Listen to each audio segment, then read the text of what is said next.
Hi, welcome back.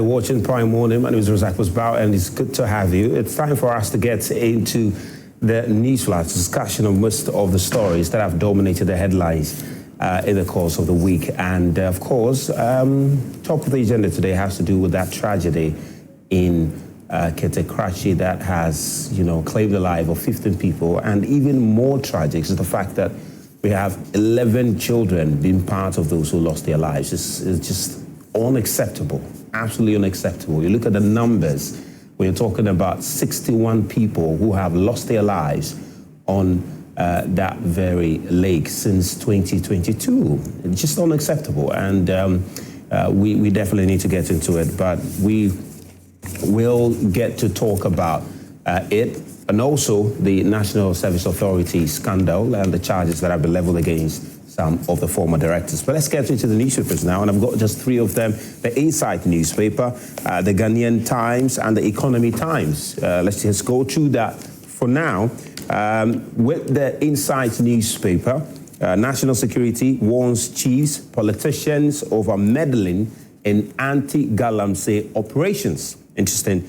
And that story is on the front page there, with the National Security Secretariat warning individuals to make sure they stay away from the operations of NIMOs as they continue to clamp down on illegal mining around the country. And also VIP pushes for sustainable cocoa economy in Ghana.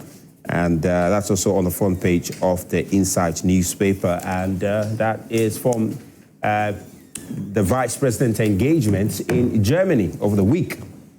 So that is also there on the front page of the Insight newspaper. So, and then Ameyaw, a Kofi lawyer abroad as $2 million Sky Train case resumes.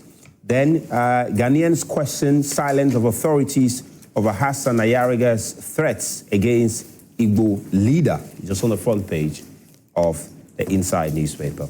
Then MPA boss demands quick implementation of 24-hour economy in downstream petroleum sector. And then Kumewu MP donates 150,000 Ghana cedis worth of educational support to 400 BEC candidates. And NLA KGL deal, a clear case of how the driver became indispensable to the car owner.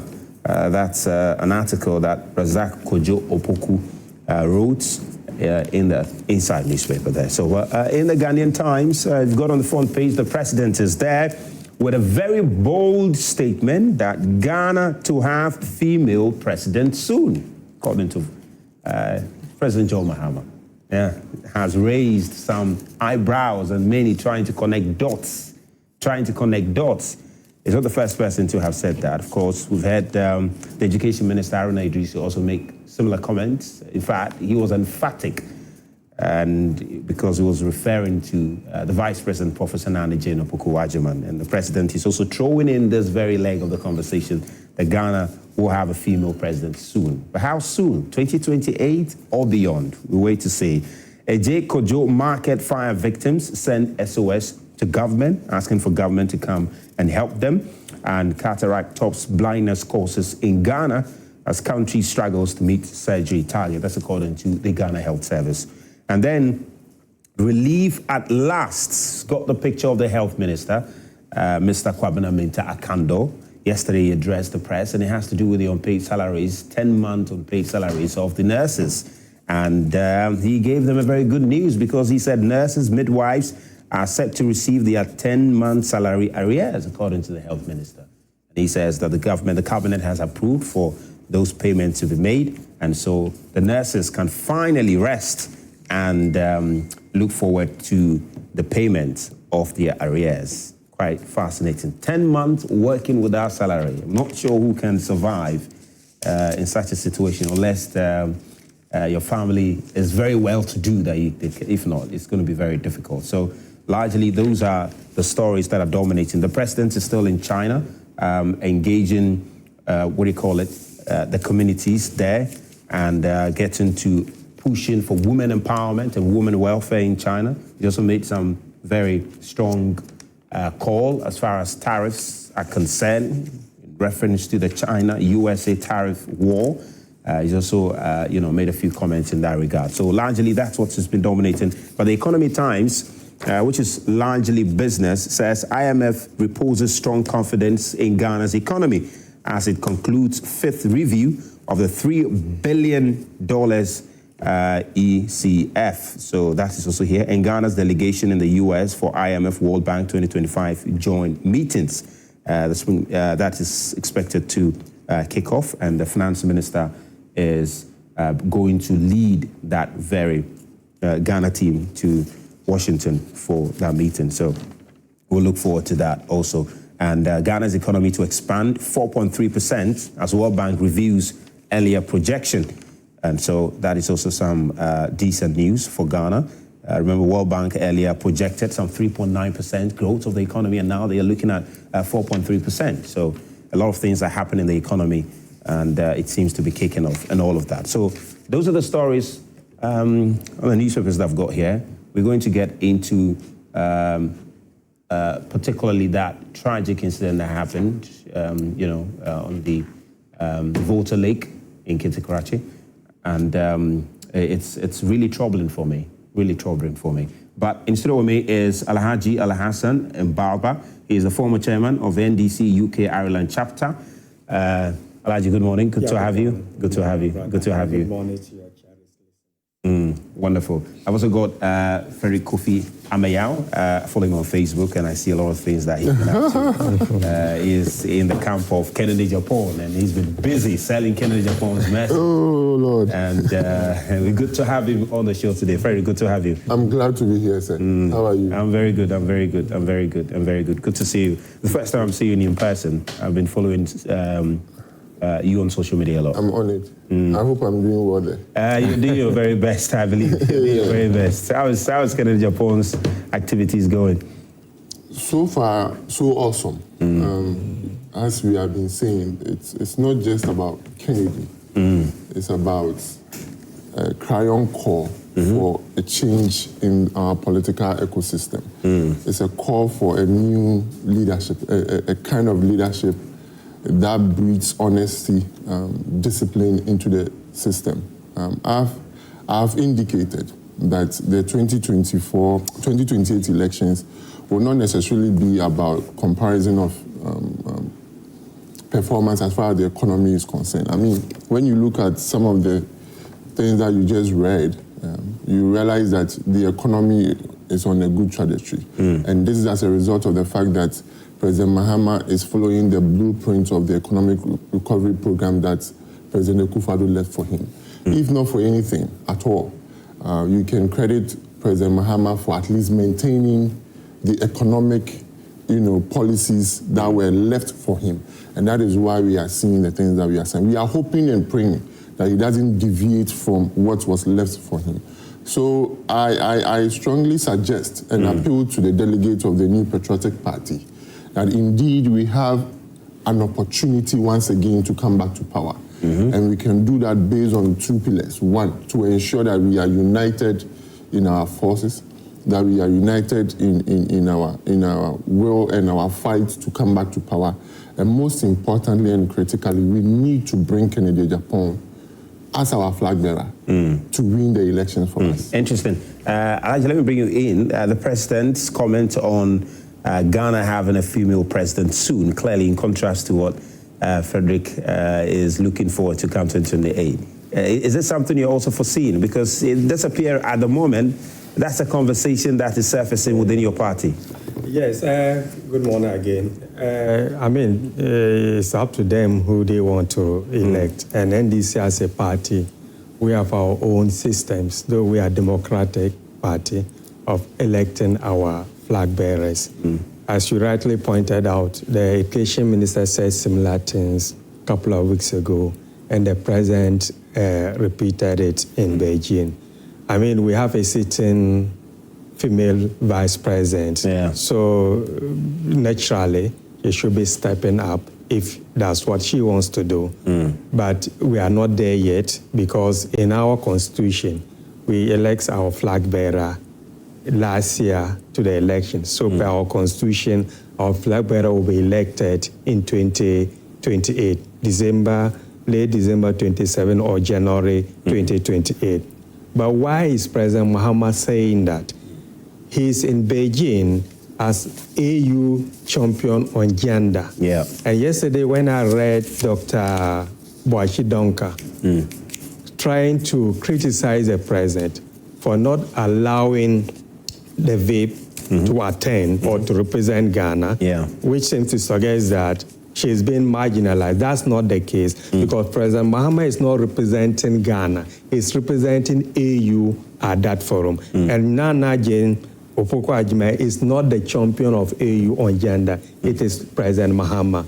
So yes, I mean, if it so happens that Nana is going to take over from John Mahama come 2028, then we are going to have a first female president for the Republic. But aren't these comments possibly a recipe for cracks within the party? Because people will then begin to see where certain top figures in your party are aligning, and we know there are interested parties in the, some individuals, personalities who are interested in the flag. But we know some people are beginning to show their face. But aren't these comments also giving those people who are interested signals on where the president might be standing? No, not necessarily, because what the president is trying to say, as a champion for gender across the continent, not just in Ghana, charity begins at home. So if he's projecting gender equality across the continent, it's only fair he creates that equal opportunity for women in Ghana. So that's not to suggest that it will definitely be Nana. But definitely, if Nana wants to join the race, I mean, we are equal opportunity party. It seems to presuppose that maybe the president will support her if she goes on. Well, we are not there yet, but because he's a champion for gender. For gender, yes. And it happens that the vice president contest. It would be very interesting to see the president. Exactly, but that's not. We don't want to be distracted. Our main agenda now is to reset Ghana. He was attending international conference on gender issues, so it's only fair for him to make that comment. I don't say anything. But at the moment, but people, unlike Haruna Idris, he was clear that Nana is going to be. And his comments has been interesting because in the recent polls that have been released, testing the grounds, who is even favorable, he is in the lead. He's in the lead because that's. Well, let's leave it. It's not for public discussion. But all of them, what they are trying to say, we can't rule Nana Jane out of it. Where I sit, if I have my own way, I will say Nana should go. Wow. Oh, yes, if I have my way. Why? Because that will bring some kind of sanity in the party. Already we are very democratic. But if I have my own way, I will say Nana should go. And somebody will come and party. You know, I've been laughing and I can appreciate your struggle.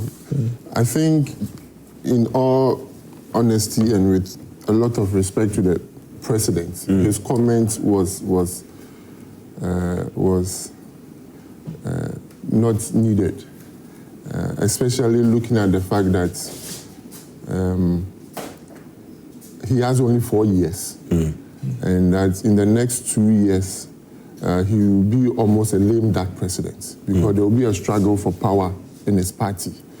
As a president, he should allow the system to just pan out. He shouldn't have made this comment, knowing very well that there are certain individuals, unless he is interested in Nana becoming the president, unless he's interested, okay? If he's not interested, I don't think that, and President Mahama is a seasoned politician. He has been a politician for a very long time, even almost when a few years I was born. So he knows what he's doing. He knows what he's saying. But except that he didn't mention Professor Nana's Jane. He didn't have to. He didn't reference 2028 general election. Exactly. He didn't have to. Soon, and soon could be 20 years from now. He wasn't President Mahama on Ghanaian political platform, international platform. But he was referencing that. Oh yeah, I mean, charity begins at home. He needs to project that. But you understand the concern. There are two things here. I know, I get what he's saying. There are two things here. Number one, President Mahama is a very good communicator. That's number one. Number two, President Mahama is a very good politician. So yes, he has the platform, a global platform, but he knows what exactly he's doing. He knows the message. He knows the message he's sending across. Because, look, just last night, I was thinking about the NDC, and in my mind, I'm like, come on. Because they'll be confronted with a situation that they have never been in before. For the first time, the NDC will be going through a rigorous democratic process to elect who leads them into 2028 elections. Yeah. Okay? And I don't know, maybe at some point they will allow the vice president for the first time to sit aside and others to join in. And from what I'm hearing, especially from Honorable Minister for Education and what the president has also doubled down, it appears that the decision to bring Nana will not be in vain. They would want to at least reap the benefit of bringing Nana on board. You get my point? Because at the end of the day, if you should bring Nana as a vice president and you be living in the next few years, and then you have to allow your party to go through the struggle to bring it, it will cause a whole lot of issues in the party that they have never experienced before. So if they want to bring Nana, I think it will help the party. But if they want to let the system, go through to elect its own leader, the NDC will be worse off because they haven't been through that, and he knows that. If Nana is out and others would have to come and vie for the position of the flag bearer, NDC will be in trouble. No, I'm not worried about that. You are not worried about No, we have mechanism. We have been there before. Rawlings handed over to Professor Mills. Yes, I mean, we have systems in place. No, you have never been in a situation where, for example, in 1992, you didn't have to go through a competitive process to elect your flag bearer. In 96, you didn't have to do it. Even in 2000, you didn't have to do it. I think 2003, that's where you did a similar thing. Even then, there was an establishment candidate. That was Professor Ivan Santamils. Then in 2007, the same applied.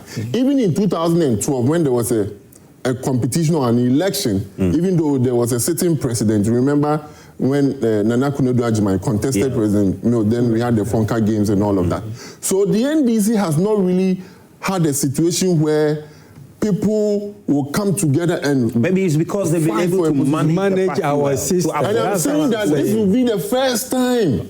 So you see it coming. I mean, let's talk about your presidential promise for now, because you have your timetable. We don't even have a timetable, so it shouldn't be our main it's inevitable. It's a conversation that's inevitable. It will definitely become a topical issue. Exactly. And as when some of these comments come up. But for now, we'll begin to Ghanaians are much interested in our research and agenda to create the jobs, create opportunities, address the health problems in the health sector, education, agri. That is what we are interested in now. But you support the vice president if she ever from what he's saying, I mean, if the vice president wants to step, I mean, I will go for her for now. You will go for Asedun. Have they declared they are going to contest? You go for Julius Zebra. Have they declared? We are all political. I mean, they have not. But what I'm saying, also not declared. No, but Prof naturally is the deputy for the president. Or if the timetable is out, then we'll weigh the options and see who will best be fitted to take the agenda forward. We can only pray for God to give us life, because exactly. It's definitely going to be an interesting contest for the NDC, because that's exactly my point. For all of us who follow politics closely, we've already seen the faces that are interested in succeeding Joe Mahama, and we know that a lot of them have begun to test the ground, to do their own ground, test and assessment, to see if they can, they have any chance at all. Haruna wants to be the vice president. Is that what he told you? Oh, he wants you can't. Let's talk about what happened in Kitakrachi now. Rather a very sad note, of course, was earlier yesterday we got reports of some 15 people who lost their lives, and we understand that they were traveling on a boat, which it turned out that the boat was being handled by an 11-year-old. Fortunately, and most of them were also not wearing life jackets. The Oti Regional Minister confirmed that. Likewise, the NADMO Director also confirmed that, and a few of the individuals, officials we've spoken to have also confirmed that. They had no life jackets, and a very young person, 11-year-old, was manning the boat. and we understand it capsized, and 15 people, 11 of them were children, and it's been a very tragic incident. We are looking forward to speaking to the MCE of the area and also the murd3r director. We'll speak to them very shortly on the show. But even more instructive is to learn that since 2022, we've lost 61 Ghanaians on that very stretch. It's completely unacceptable. It's completely unacceptable. But it raises a bigger conversation about transport on our water bodies, all right? It raises a bigger conversation. Of course, we know that government has given an indication they're looking to build a bridge. Part of the big push agenda, they're looking to build a bridge on the Volta Lake so that it can help with movement of people within that area. But until then, we're just going to have a conversation about how we can ensure safety. This just cannot continue to happen because life jacket is basic. It's basic in this situation. And it turns out that they didn't have life jacket. Let me start with you, Alaji.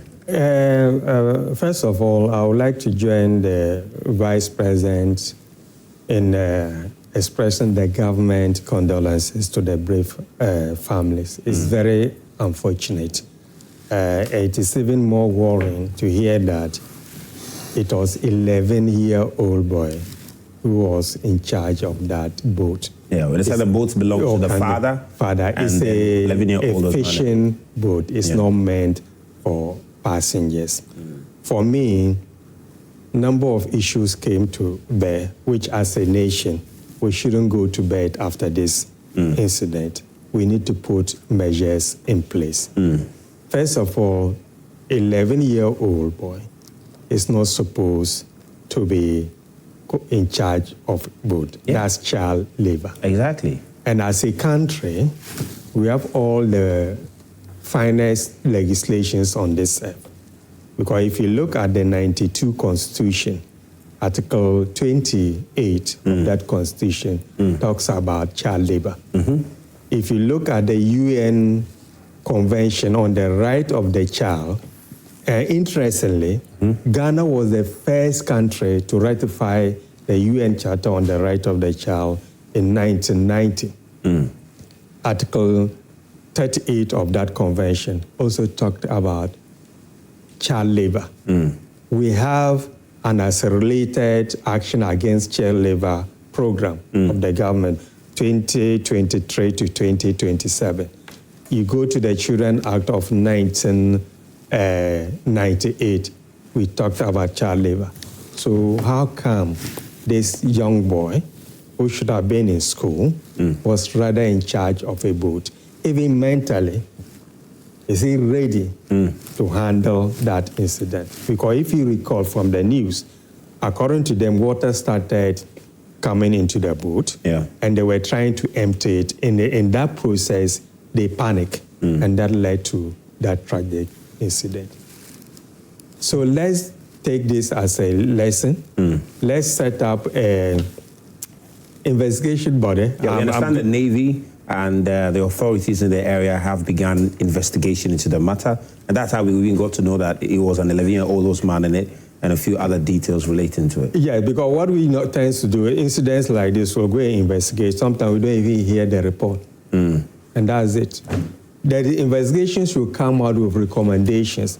I have used that Otiriwa for the first time last month when I was coming from the Just north. last month? Yes, but I went through the Pantu. Oh, yeah. Okay. I mean, I just said, let me go and see it. And I was scared, like you said. Where for the first time, I was using it, no life jacket, and I don't know how to swim. In my mind, I was just saying, if something like that should happen, what am I going to do? You didn't even have a life jacket? No, they didn't give me a life jacket. Though there was... You used a pontoon, but you didn't have a life jacket? No, there was no life jacket. I normally, like they do in advanced countries, they'll even give you an instruction what to do before it will take off. They didn't do that. And when going around... So take us through the process. When you boarded the pontoon... Yeah, you come with your car, you join the queue, and then you buy your ticket. In my case, the driver went ahead with the car first. I myself and my colleague, we just bought the ticket. And then when it was ready to take off, we jump in. That was it. And if you are on it, you don't see the Coast Guards. From start to finish, no Coast Guard. So if something happens, by the time they will come, it will be too late. And this was even the pontoon. The pontoon. And that is being handled by is it Volta Lake Transport or Company. So, and we have the Ghana Maritime Authority. This is not a criticism of any government, because this has been the problem over the years. So as a nation, we just need to make sure that we address all these issues. And then we have the Shipping Act, which clearly spells out how inland water transport should be regulated. All these boats operating, they are supposed to be licenses. So if that fishing boat was meant for fishing, how come that it was carrying passengers and even over passengers? And I don't think the Shipping Authority or Ghana Maritime would have issued a license to an 11-year-old boy to control that. It says a lot about the authorities in and around the area and the level of enforcement. You know, of the, you know, as far as regulations relative to transport on the water is concerned. Because it's telling that the officials went to sleep and have gone to sleep for a while now. That is what I'm trying to say. Because what happens in this country, we have all the legislation, all the framework, but when it comes to the implementation, that's where the problem is. Yeah, because, I mean, if there was an official and the president can't sit in Jubilee House and implement some of them, because we have state agencies responsible. They need to be held accountable. Because if there was an official I mean, I won't hide you. If this had happened in some countries, somebody would have lost his job. No two ways about it. Absolutely. No two ways about it. But nobody is going to pay the price for it. Nobody's going to pay the price. They'll just go and attend the funeral, give some drink, because and that's the end of it. And we are about to ensure, first of all, that that boat does not carry people across the lake. Even more so, who is supposed to ensure that, look, an 11-year-old is not manning the boat? Yeah. So if we have Coast Guard, or whatever we want to call them, that could have been prevented.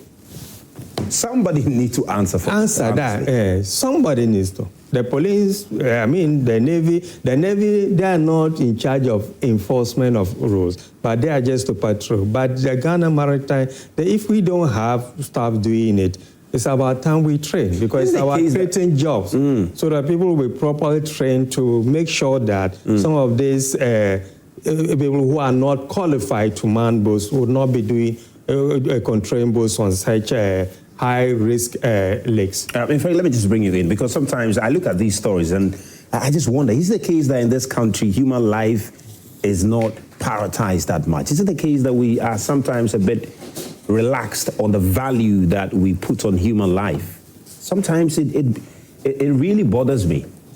Because 11 children, you know, 11 children. Alaji has lived in the UK, and I have lived in the US. And sometimes, you know, Ghana is the best place to be. If you're a Ghanaian, it's the best place to be. And I believe that's the reason why. I don't think it's because his political power, his party is in power, that's why he's in Ghana. He's in Ghana because he has something doing that is good. I'm in Ghana, I'm not living there because I love Ghana. But sometimes some of these things, it makes you, you know, think twice if you want to relocate. Our responses to emergency situations, it's abysmal. I recall some time ago, I was in Massachusetts driving, and there was an accident that occurred just right beside me. And before I could reach about a mile, I heard sirens. Fire, you know, the fire service people, the police coming, within about 2 minutes. They were all over the place. Just a couple of days ago, I was in Canada, and a friend, Dr. Boachi, who was a lecturer in Legon, now works in Canada, Alberta, Calgary. He was telling me he works with the city, and they were trying to work on some responses or response time of the fire services and the police. And they've given them 5 minutes. So if anybody calls, within 5 minutes, there should be some response. And they are looking at maybe in some communities where there are immigrants, what will be the response time for the police in areas that are not for immigrants? What will be the response time? My point clearly is that these countries do value life. So their responses are timely, they are quick. But in Ghana, it appears, like you said, we don't value life. And it scares me. Sometimes I'll be driving and I'll be thinking, so what if I even get sick and I'm by the roadside and I'll be calculating how many minutes would it take for somebody to attend to me? If there's an accident, how many minutes is it going to take? And sometimes we watch and you see nothing being done when there will be accident on our roads, and then you won't see any fire service or anybody responsible authority there, but you find the people in the community trying to lift bodies. Taking pictures. What kind of country is this? There have been many deaths, and in other jurisdictions, this calamity would have preempted and prompted some responses that would be perpetual. Because of this, we are doing this. Yeah. And that will be everlasting. 61 lives since 2022. And that's in the last 3 years. Look, You've lost 61 Ghanaians on this voter league.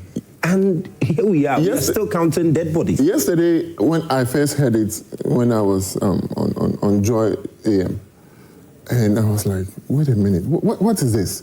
I didn't even know then it was 11-year-old. But I found out there were children involved. Yeah. And it was a boat or some sort. Yeah. Okay? We have an authority.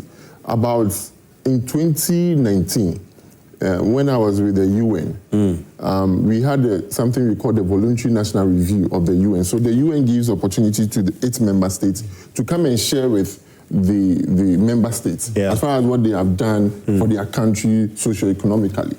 And it was under the aegis of the National Development Commission or Planning Commission. And if you look at Ghana, our statutes, our plans, our policies, second to none. In fact, we did it with Norway. And when Professor Jan, he was the Minister for Planning. Bafojan. When he was in charge at that time, he was making the presentation, everybody was clapping. I remember room 6, conference room 6 in the UN. Brilliant ideas. Brilliant ideas. In fact, I will forward it to you. I have the soft copy of the presentation. We did a beautiful book and shared them. We have all these wonderful, we have Ghana Maritime Authority that is responsible to ensure that these, water body transportation and transportation on water bodies will be smooth and secured. Unfortunately, they are not doing their jobs. I am not saying it's peculiar to this government. It cuts across. Look, when it comes to transportation, we once upon a time had an interest in air transportation. Unfortunately, it collapsed. But when it comes to land transportation, because it gives us a lot of money, we are so much interested. So we have the state transportation company, STC, okay, which is doing, I think, intercity transportation. Then we have the Metro Mass Transport that is interested in intracity. We have the Ayalolo.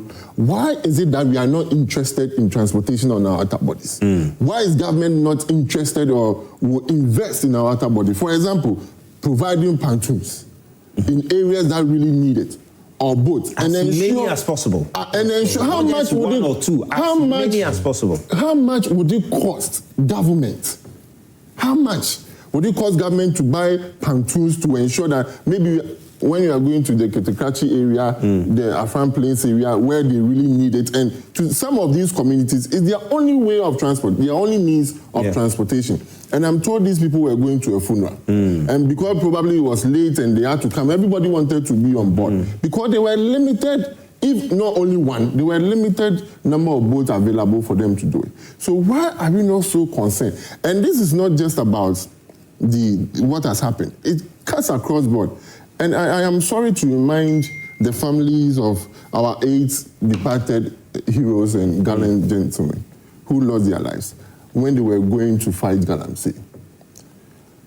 Few weeks later, we were told that, even the Galamsey resources or the money we get from Galamsey, it's okay. At the end of the day, we are destroying our own lands. So if you get the money from it, then what? Oh, no. Can you imagine? Who said that? No, Baba, the president said that. No. Let's not. I am painting a picture to you here. Please. No one. This should have. Wait a minute. Look. No. The reason why President Akufo-Addo said he would put his presidency on the line was because Major Mahama was murdered in a way that defeated humanity. So he was passionate about it, and I recall on many occasions when he travels, he was passionate about Galamsey. But the president, just to we've lost people going to fight for against Galamsey, and then the next minute we are told, oh, it's okay if you get money from the president makes the point. Just for clarification, the president makes the point that, look, we are in a situation where we are losing a lot of our gold to individuals outside of the country in very illegal ways. Right. So we are mining that we are depleting our forests, and that gold is not coming to government. Government is getting 0 cedis from those gold. All right? So government has decided to set up the gold ball so that all of that gold can come to government. Including Galamsey? No. And he says that, so let us not risk the destruction of our forest water bodies, and at the same time lose the things that... So it's okay, so basically it's okay if you get money from Galamsey? No, so basically he's saying that he's going to fight Galamsey, but while he's fighting Galamsey, the proceeds from Galamsey, the proceeds from Galamsey must not go in the hands of... But so you are saying exactly the same thing that I'm saying. But it's two things, They are not 2 or 3 things. No, but 2 things there's one thing. Coexist. One thing is that it's okay if you get money from Galamsey. Bottom line, it doesn't matter the semantics, it doesn't matter the rhetorics, it doesn't matter what you say around it, it doesn't matter how you garnish it. The point is that, and the point the president made at that time was that it's okay to get money from Galamsey. And I am putting it in a contextual way, in a spectrum where our responses lack some humanity. Okay, are you suggesting if the security agencies should arrest Galamseyers with their gold, what should we do with the gold? Tell me. They go and they arrest them. Should we ban it because they are quite true? That is not the point. So don't link it to the unfortunate I am linking it to suggest incident. I built my point, and I was careful building it. And I'm saying that our responses to some of these calamities and these unfortunate deaths is abysmal. And our authorities must be up and doing and put on some feeling and some sentiments. Prioritize that. No matter what, it doesn't matter how much it costs. Even if one life is lost, we must do something about it. And I link it to the fact that, on one hand, we were going to fight Galamsey. And our own friends, our good friends, just yesterday I was going through my phone and I saw an engagement I had with Honorable Murd3r on the Black Star issue. And it was a very sad moment for me. Okay? So we are sad by the fact that these people lost their lives because they were going to fight Galamsey. Then the next minute, we are told, okay, it's okay to get money from Galamsey. So my point again, Alhaji, is that as government, it doesn't matter this one or the next, our responses to some of these issues must be top-notch because we are losing lives needlessly. Lives that we could have prevented. This situation shouldn't have happened at all. But one point I also want to make is that, look, if you expand this, what you also see is the attitude of successive government when it comes to ensuring even development. Because, look, I like to look at this case. Look at the number of interchanges we've built in Accra. The number of interchanges we've built in Accra. And what those people in that area need is just a little bridge across the lake so they can easily move. It wouldn't necessarily, at least they'll have 2 options, either to use the pontoon or to use the bridge. All right? And to build a bridge, I'm sure maybe $100 or $200 million. Okay? We have neglected them. They've had to go through this over the years. But look at the number of interchanges we build in Accra in other areas. And the people in that part of the country continue to say, give us a bridge, and if you give us a bridge, that will solve this problem to a very large extent. You are right. I don't want to politicize this issue because of the life loss. But as you rightly pointed out in the beginning of your submissions, as part of the big push, there's going to be a bridge. A bridge will be constructed. And I'm told, and not I'm told, I'm aware a contract has been awarded. There will be a bridge over it. And that bridge was, very quick. And then President Mahama made it clear that the bridge push project is not for wheelbarrow contractors. So if you don't have the financial muscle to deliver on time, they won't even award that contract. But we can only hope that it will be a priority project. So under the resetting agenda, the big push, John Mahama is going to make sure that every sector of our country will receive its fair share of the national cake. And bridge over the Otik River is one of the projects that will be executed under the big push. You know, it's easy. Of course, we know plans. In fact, in the under President Akufo-Addo. But like my brother rightly pointed out, we have a long-year development plan, the National Development Commission, and the visionary leadership of our founder, Jerry Rawlings. The plan was to have a long-term plan, so that regardless of which party is in government, we will still follow with that plan. And as he said, if indeed there was some good things that Akufo-Addo left behind, though I doubt, John Mahama is doing it because he's not starting from scratch. So I pray and hope a time will come as part of this constitutional review process. We should make sure that we have a long-term national development plan. So all these political parties will sign up to that plan. So regardless of change of government, those projects will still be implemented. But so far, so good. John Mahama's second coming is giving hope to Ghanaians. So at the end of his 4-year term, there will be distribution of national cake evenly across the country. I pray it happens, but it's there. If you look at the rules. I just want to show you something. Yeah. On the 10th of September 2021, President Akufo-Addo is quoted as saying that bridge over River Oti will be my greatest legacy. All right? So I'm just showing you something that we've seen in past government. That as far as governments showing a certain, what do you call it, willingness or interest in constructing a bridge over the river is concerned, we've seen it in the past. Just like you mentioned, President Mahama says he wants to do it in the Big Push project.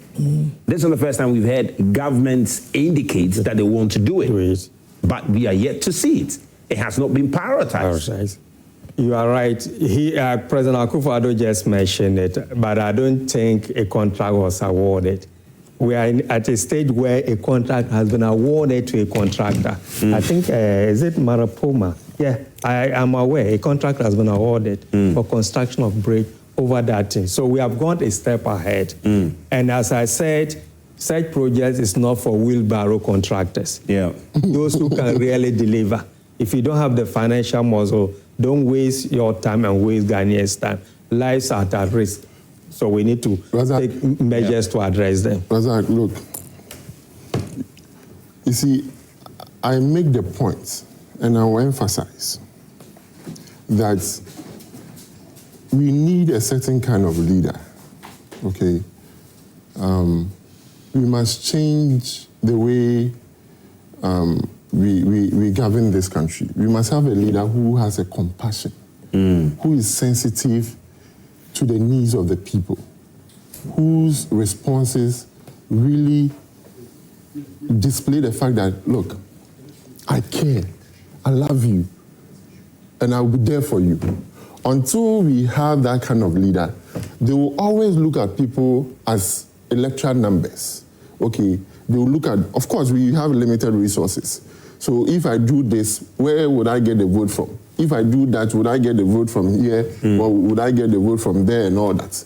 But if you have a president who will say no, it doesn't matter whether I'll get the vote from here or I'll get the vote from there.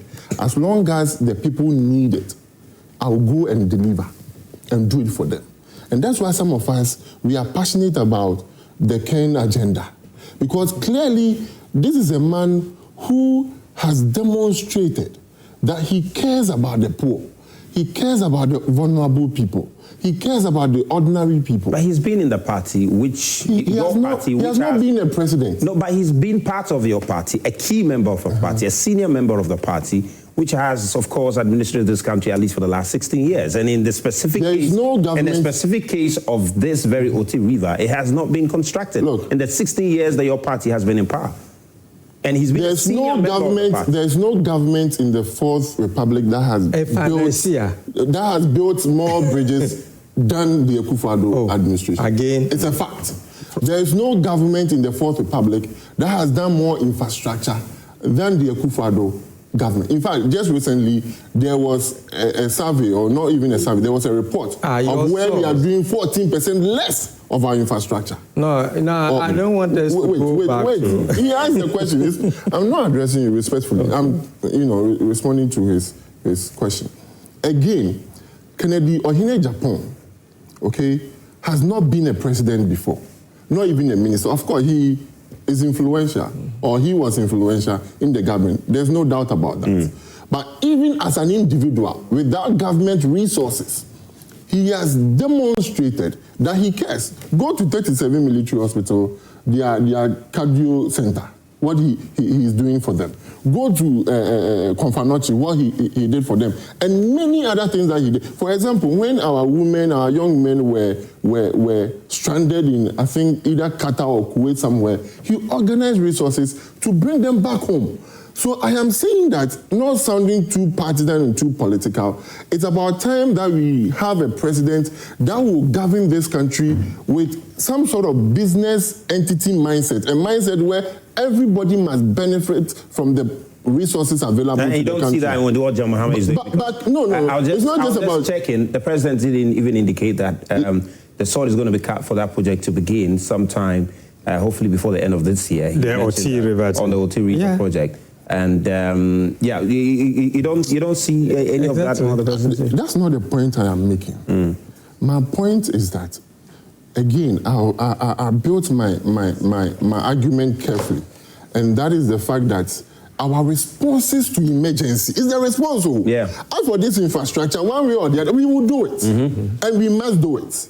Okay, but the attitude of the leader, as far as developing this country is concerned, and you made a fantastic point. Why do we build bridges in Accra, interchanges in Accra and in the cities, and then we leave the rural areas? And I'm saying the reason why we find ourselves, that does not mean the cities doesn't need or they don't need these interchanges. They do need them.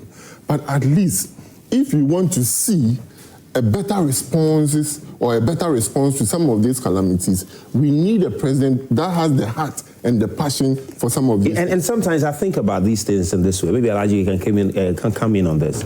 And that feeds into the issue of a national development plan. Because sometimes I say that we do not necessarily even need an individual for some of these things to be done. The plan should be in motion. Regardless of who comes to power, the plan should be working. The plan should be working. There should be a plan that maybe in the next 5 years and the next 10 years, there's going to be a bridge on the OT River. Regardless of who comes to power, that plan must still be implemented. Everybody must be bound by it. And when that happens, you do not necessarily need certain figures. And maybe that's what the African political space has so much become about, what in political science they call big man politics. You want to see a certain big man lead. You go to certain parts of the world, they don't even know who the MC is. They don't know who a minister for this is, because the systems are working. You know. But of course, I also appreciate that sometimes you need some proactive leadership for these things to be done. Because in the case of distributing resources, for instance, like Frederick was saying, you need a leader who will say, look, yes, I know the people in Accra need an interchange. Maybe the people at Seko need an interchange. It's very important for them. But I'm also looking at how our fellow brothers and sisters are risking their lives on the OT River every now and then. And so people in Accra, hold on. Your interchange will come in the next 10 years. People in OT, take this one, because you are risking your life a little more. So yes, that will also require some level of leadership. But I think over the years, as a country, we have not been fair to people in the OT, especially OT region. It's one of the least developed regions in our country. In our country, least developed regions in our country. Yes. I mean, if he wants to turn this platform to their campaign, it's understandable, you know. Because he said we need a president that will develop the entire country without doing it based on where he's getting vote. Not quite long ago, we have a president in this country who publicly stated that certain areas were not getting development because they didn't vote for him. Akufo-Addo said it. So if you want that kind of president, you can only get it in NDC. We know Rawlings, what he did for Ghana. He distributed, if not for anything at least, he extended the national grid to the northern part of Ghana. Mills came, did his part. President Mahama first term, some of the regions that were perceived to be MPP stronghold saw the lion's share of the development project. And even as at now, some of these regions are getting their fair share. There's no any discrimination. And even if you look at the first budget, the finance minister read, some roles were omitted in the northern region. The MPs have to cry. I think it was just an oversight. So we, NDC, we don't distribute developmental projects because of votes. We know Ghana as a whole. If we don't address all the issues holistically, the problem in the OT region can affect the whole country. So the little resources that we have to make sure that every sector, every region, every constituency get their share. But to come, what you have just said, yes, you are right. We can have all these policies, but if there's change of government and we have to go back to the drawing board, nothing gets done. So for me, we are lucky that we are reviewing the 92 Constitution. Let's make it a constitutional provision that a national development plan is national development plan. Our election cycle is 4 years, and a serious accelerated development cannot be achieved within 4 years. If we commit all the political actors, the civil society, the political parties, to one common national development policy, maybe we should be able to address some of this problem. As for the response to disasters, yes, I think with the helicopter crash, I think we did well as a country. No, we didn't. That was unprecedented, the way we responded to it. Yeah, but we could have done way better. Yeah, I mean, it was unprecedented. Yeah, the way we responded, and then, but there's always room for what? Improvement. Well, great. Let me just speak to the OT Regional Minister who has joined us, Honorable John Japon. He's joined us via Zoom. Let's talk to him briefly on this very incident. Honorable, thank you very much for joining us this morning.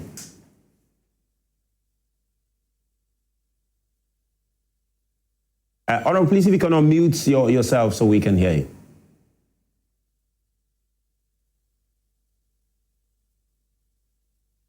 All right, we'll try and get Honorable to unmute. Honorable, if you can unmute the sound, the bottom, I think, at the left bottom corner of your phone. There's unmute there. If you can just unmute it, and then we can hear you.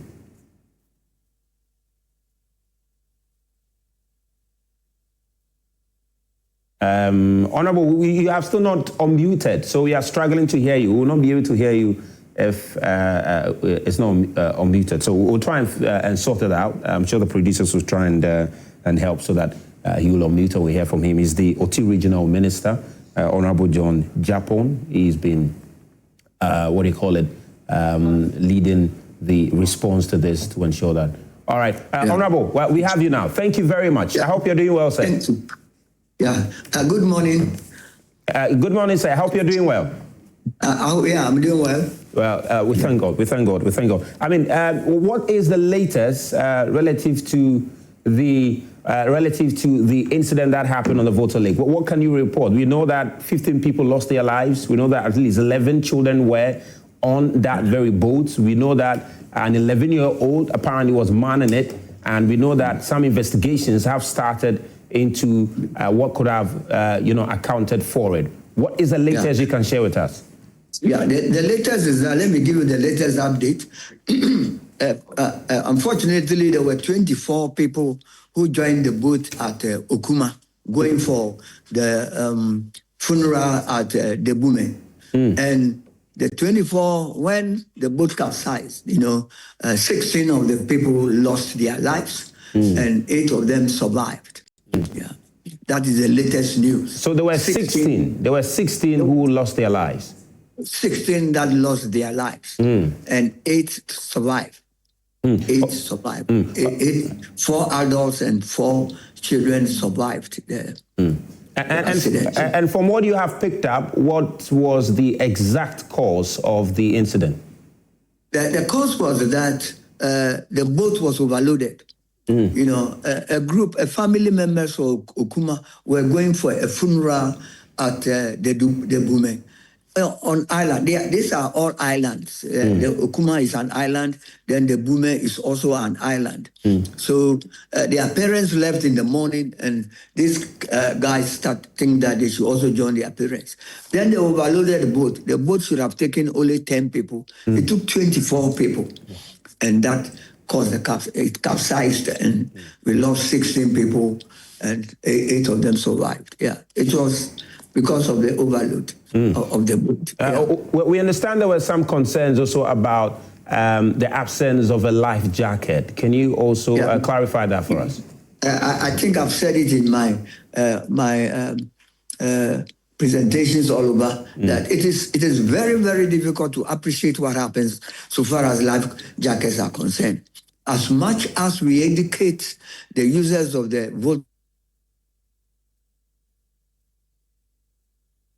We seem to have lost Honorable briefly. I'm sure he will return. Connection issues. Joining us all the way from the Oti region, so we'll try and reconnect with him. We're speaking to the Oti Regional Minister, Honorable John Japon, on that incident that resulted in the loss of people. Honorable, you are back on. You are making the point about the life jackets.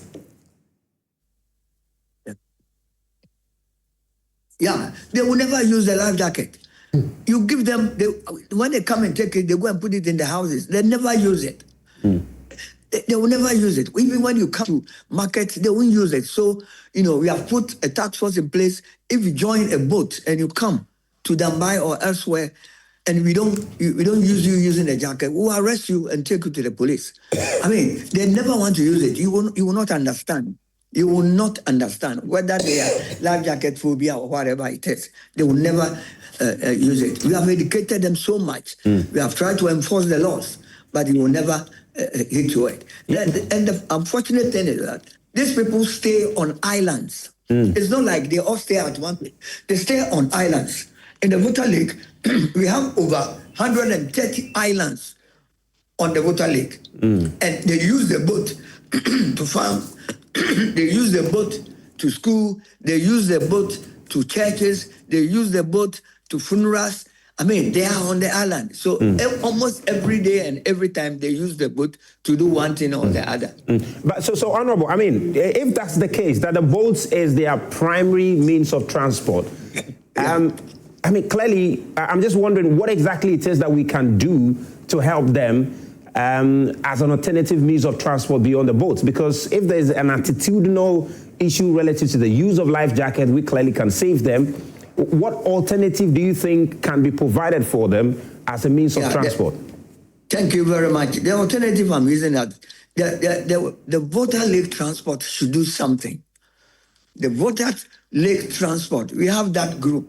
But I haven't seen even one well-built boat that belongs to the Water Lake transport. I'm thinking that if we can have boats from the Water Lake transport across board, and we pick people from island to island, and pick people from island to marketplaces, because their boat will be well, looked after. They will go by the rules and regulations of it. They will prevent accidents. They will put life jackets on. Yeah. You can understand it's a busy morning for Honorable. By the time you realize somebody's calling in and then it's interrupted. Yeah, great. Honorable, you seem to be back now. Okay, he seemed to, we've lost him briefly, but he gives us a bit of, great, he's back. Honorable, you're back. Yeah, we lost you briefly, but you made a very profound point about voting. That's what I'm saying. To do. Yeah, go on, Honorable, go on. Yeah, you said I made a brief discussion about boats. Yeah, you made a profound point that you're engaging the Water Lake transport to build their own boats, which obviously will be stronger and safer for the people. Yeah. And how far have you gone with your engagement with them on this regard? How far have you gone in your engagement with them? We have given the proposals over 4 years ago. I heard that they met them and they presented a proposal to them, and I think that they are looking at it. They are looking at it. It is very, very important. Otherwise, it is not going to be easy to, prevent this type of things because they are on islands. Yeah. It's not like it's at one place, and they move from place to place. And that is what happened when, a group of people from one island was going for a funeral on another island, and this thing happened. And we lost 16 able people, and 8 of them survived. Really tragic. And I think the nuance about the fact that this is a movement from one island to the other, clearly they will have to do with boats every now and then. Really, and over 130 islands, water link transport need to do something better. But then also, we were having a bigger conversation about the challenges within your region. And of course, top of them also has to do with even transport on the Otu River itself. It's another major hurdle that the government, your government, has indicated they are looking to build a bridge. What is the status of that very project at the moment? Yeah, I thank you very much. Oti is a new region, and we a lot of things have not come to Oti yet, and it's a little bit cotton. So far as the transport is concerned, here again, the water lake transport is using only about 1 or 2, ferries for transport. As I speak to you, we have one broken down for about 1 month or so, and it has not been repaired. They are using only one, and this one will cross to Dambai, wait for over 4 hours before it goes back. The transport, the traffic is very huge, and people at times even sleep at Dambai and, at the area for lack of movement of, the ferry. As for the bridge, yes, it is part of the big push. The contractor spoke. We lost him briefly. Of course, people keep calling honorable. About, I hope I'm with you. Yeah. You made a point. So you're making the point about the bridge is part of the big push. As of the last time we heard from the president when he visited your region on the thank you tour, he said he's going to cut the sword for it. It's still unclear when that is going to happen. Do you have any timelines relative to that very project? Hopefully, I mean, the president is very, serious about it. I've spoken to the contractor about 3 weeks ago, and very soon, they will come and commission the project. They will come and cut the sword for the project very soon.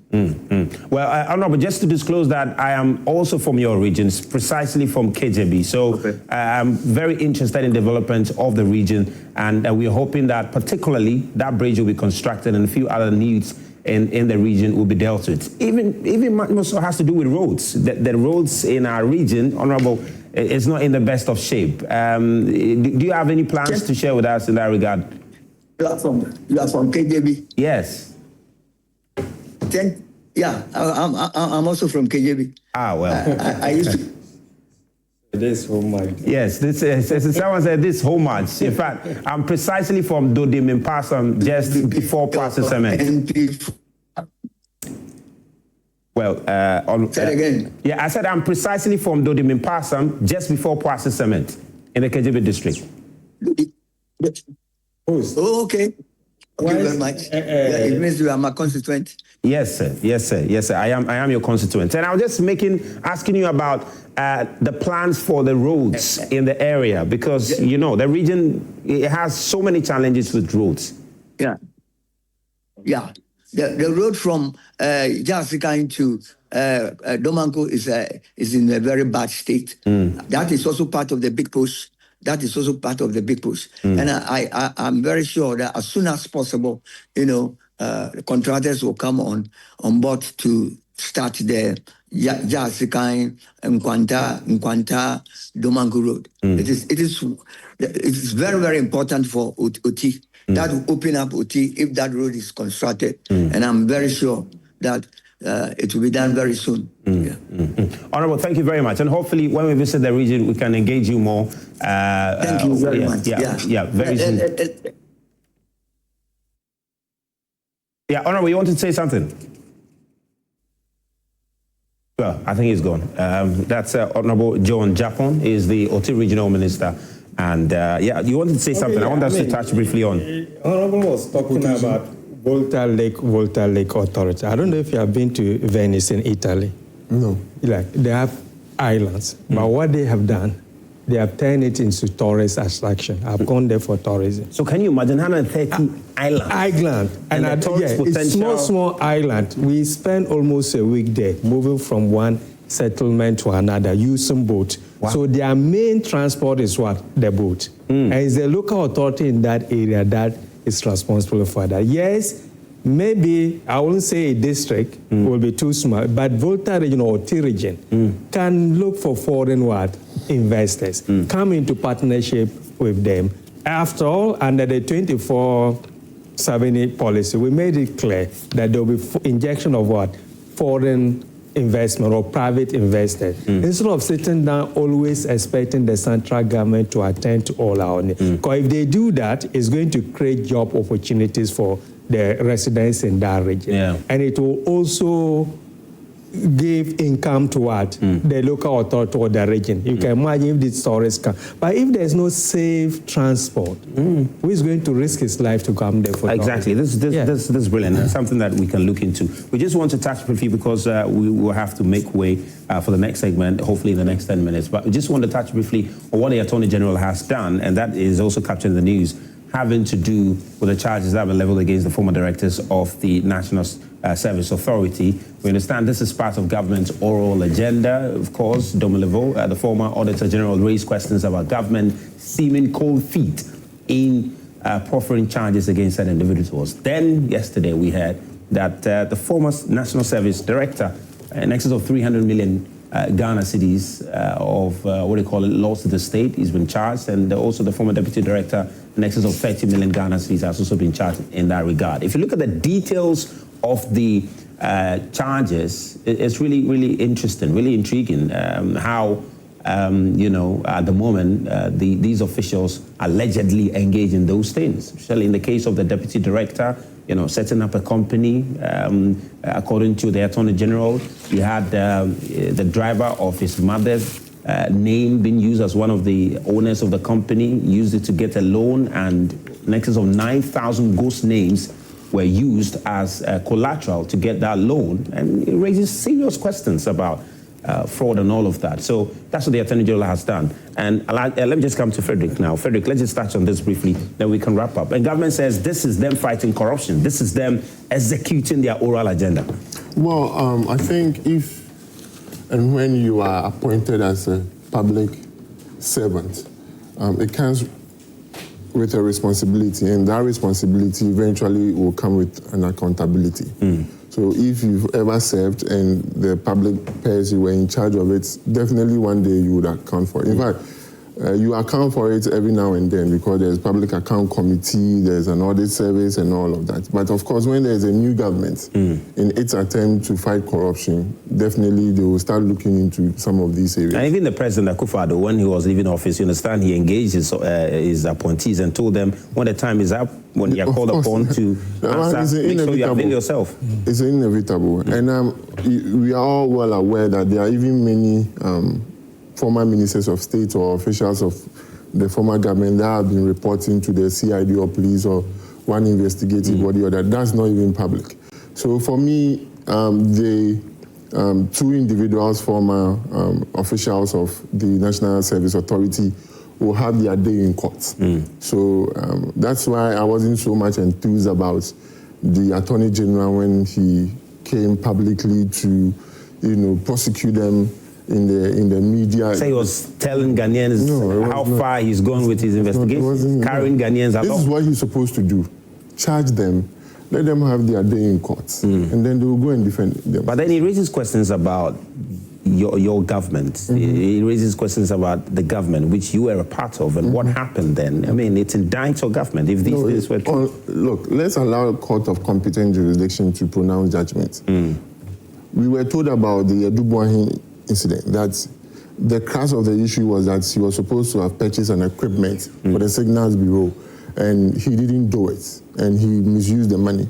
But recently we were told the very equipment he was supposed to acquire that the Attorney General says he didn't acquire is what they are going to use to track people who will misspeak in the social media. But that matter is still in courts. Exactly. So I am saying that let's go to court. Let the court conclude. Well, because when you go to court, that's when you find out some of these things, whether they are true or not. So for me, once you are given a responsibility, definitely you would have to account for it. And they will go to court, they will have their lawyers, and the issues will pan out. So let's see how. But I know that even beyond the matter finally being settled in court, public perception about your party will be affected, even with things like this. Look, and even your chances, regardless of who you bring, public perception about the kind of party the MPP. Look, when the NDC under President Mahama went into oppositions, okay, there were individuals that were prosecuted and sentenced, found guilty. Yeah. The National Communications Authority, 3 individuals went to court, including even the brother, or went to prison, including even the brother of the now acting Chief Justice. There were individuals who admitted that they committed the offenses and decided to settle out of court. There are some that couldn't, to the extent that they went to prison. I'm talking about, is it Atuwesin or Atuwesin? So there were a lot of prosecutions that did, go on. But at the end of the day, the NDC came back. Okay, that's why I'm saying the Ghanaians understand that once you are given a responsibility, definitely there will be a day for accountability. And when that day comes, they will judge you according to you, the individual that was given the responsibility. Well, of course, it will suggest so, but it's really not the case. But I am a bit concerned that how about Jifa? It's not Jifa. The former Maslow. The Maslow. The name just Edna Tamakulu. What happens to her? She's not going to be chased and our money retrieved and all of. So anyway, we understand the system. Once there's a new political party, they will come and then enter into a nolle prosequi. Can you imagine almost $250 million wasted on Saglemi? And then you come and you tell me, okay, nolle prosequi, you don't need any accountability. So some of these things are dangerous. That is why when you say, okay, would it not affect the chances of your political party? The Ghanaians understand. Sometimes some of these things, they are just to show, okay, we are doing something. Eventually, I'd like to just touch on it so that I can, then I'll just pick I think, yes, like you rightly pointed out, they are having their day in court, or we have started the process. So we can't conclude that they are guilty. Let's leave the system to take its own course. And at the end of the day, the judges or the court will make the pronouncement. But what is clear is that in the history of our country, we have never experienced the perception of corruption that we experienced under President Akufo-Addo led government. There were real corrupt cases. He's talking about previous government appointees. For me, I always say justice rush is justice denied. Justice delay is justice denied. I mean, you have 8 years to prosecute all these people. It was one day in court, then another day started. That means there was no evidence. So if now a new government comes to power and look at the docket, and the whole thing was more or less politically motivated, what do you expect them to do? So if your government appointees or those who serve under Akufo-Addo to have case and then they cannot be prosecuted or jailed directly. If there's change of government, another Attorney General comes and look at it and there's no evidence to continue the prosecution, they will end it. You are talking about the former Maslow. Yeah. What about the finance minister? But has he committed any crime? No, I'm coming. I mean, the Maslow was sentenced under what? Akufo-Addo, isn't it? Yeah, why didn't you bring her? It's not as straightforward. It's not easy. So you also understand the case of the finance minister? Oh, yeah, because there's some legal dimension you have to go before bringing some of these people. To some of the things you've been saying. I say, good morning. This is Abdul Ghani from Savannah region. It's not President Mahama who is to decide who becomes president of Ghana. So he can't say, we are going to have a woman president. Well, he can express his desire. When it comes to Galamsey in this country, Mahama has failed already. All the things he promised in the position now has exposed the incompetence of President Mahama. Ghanaians are just waiting for 2028 to come Bawumia is the next president. He says, inshallah. This one says, Kwamena Acidity Ahafo says, yesterday, former Ahafo Regional Minister Honorable George Yao Boache joined current minister to combat fight against prostate cancer. All right, thank you for telling us about that. This one says, when it comes to the election of flag bearer, the MPP is more democratic than the NDC.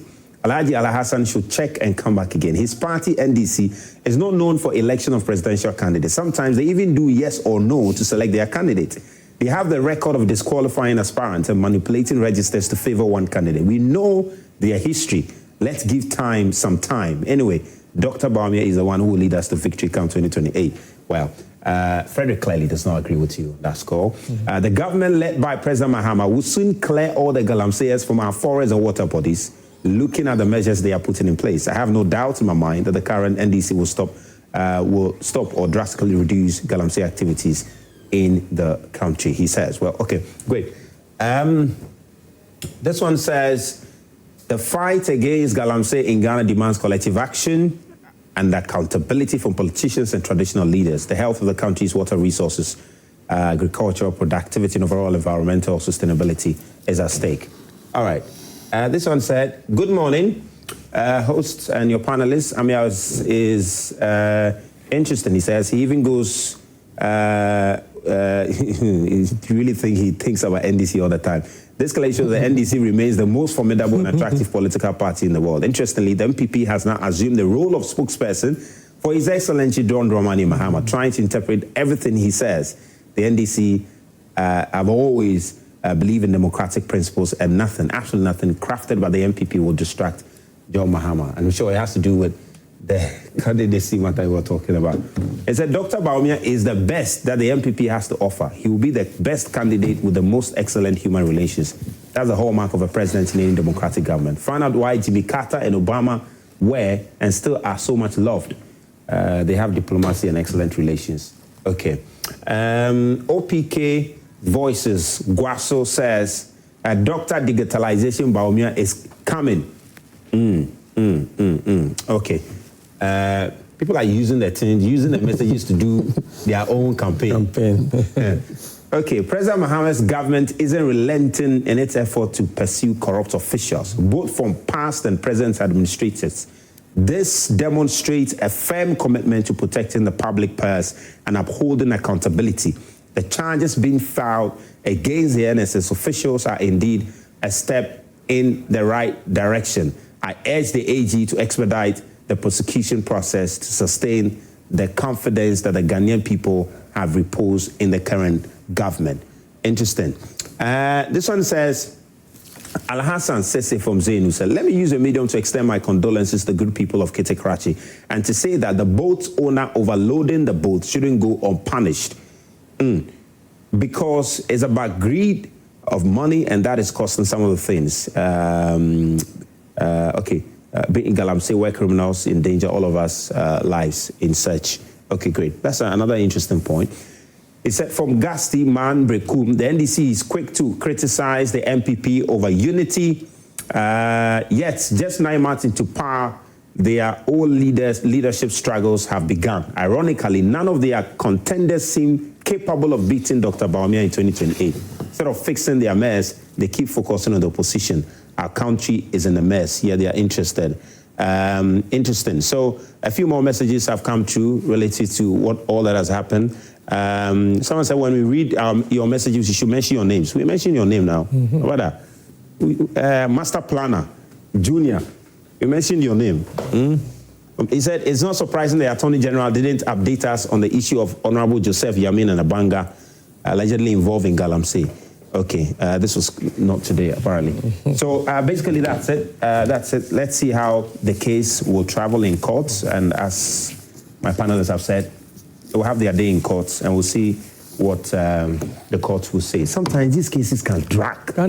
Because of the technicalities. They can drag. Yeah. But on one hand, you are saying we came to power 8 years, we didn't do anything, and another government. No, it's the courts. The courts. It's the legal system. The legal system, they just file something and then it will delay, you go to court, we are not under a revolutionary rule. We have constitution. We need to operate within the some time ago, just, on a former government official. And if you look at the court system, Charlie, the prosecutor will just come and say, okay, I'll file these charges, 25 charges. They will do it, okay, we are seeking for, bail. Then they will discuss it, then they will adjourn the case. That's it. That's it all. So if you're a government official and, a former government official and the new government wants to come after you, your life will be frustrated. All he needs to do is to just file any charges against you. That's it. The rest will be going, coming. It's incredible. Anyway. It's sad we didn't discuss the deportation issue because our foreign relations is dwindling. It's a cause for great worry. I don't know why we are worried. Maybe we'll find time to discuss it. Those deportees, are they not West African citizens? By the ECOWAS protocol, Ghana could be their second home. So it's not like they have no ties. And it hurts that we didn't discuss it. So that's why we are being misled. A check that anybody at all can be deported to. African countries, nationals of West African countries. No, don't do that. Don't do that. Look.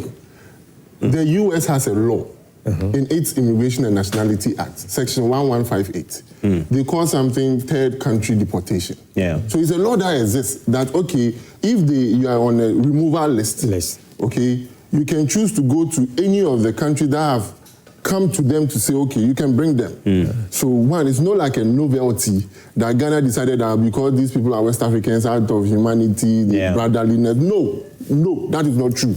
It's a system the U.S. has for ages. So if you're a government, you want to negotiate with the U.S. for one reason or the other, financial or either soft power or hard power or whatever, you want something from them, you can say, okay, Charlie, I've come, I can use my country to accept deportees. Then the U.S. will decide which of their deportees they will send to your country. That is why, in the case of the recent gentleman from El Salvador, it wasn't really communicated to Ghana because the understanding is that once we've assigned to be part of the third country deportation list, we can send any deportee to you. But the Foreign Affairs Minister says Ghana has a say in who they can accept. I'm not saying Ghana doesn't have a say, but once you've signed on to it, they will send it to you. Of course, when they send it to you, it's then that you decide whether this particular person, you want it or not. But why do we even have to go to that? So far, we have not. But why should we even subscribe to it? No, because of the African solidarity. No, honorable. That's what I mean. Ghana, Africans. We are but the point he makes also. But Uganda is part of it. So far, we have not accepted anybody who is not Africa or West Africa. We don't know that citizen. Because the issue has not. The agreement has not even gone to I'm glad Parliament. the minority wants the foreign minister to come and explain. And I'm sure there's nothing. But why didn't you go to Parliament? It's not everything. I mean, there's some of this executive thing you can do. I think when Parliament resumes, it's something that has to be addressed. Because from what I heard, it's an issue that should have gone to Parliament. But not from what you heard, the law. There have been many cases. If there's agreement between Ghana and any other country, I mean, it has to go to Parliament. It's why it didn't go to Parliament. Black and white. When Parliament resumes, understand on the 21st of October, I'm sure it will be one of the issues that Parliament will be looking into. So let's wait till then. But the point I'm making, they have access to travel within Ghana, 90 days, visa-free. So because they are deportees... So why is it that they can't go back to their original country? Well, anyway, Frederick, we understand we have to go. You know the difficulties with some of this.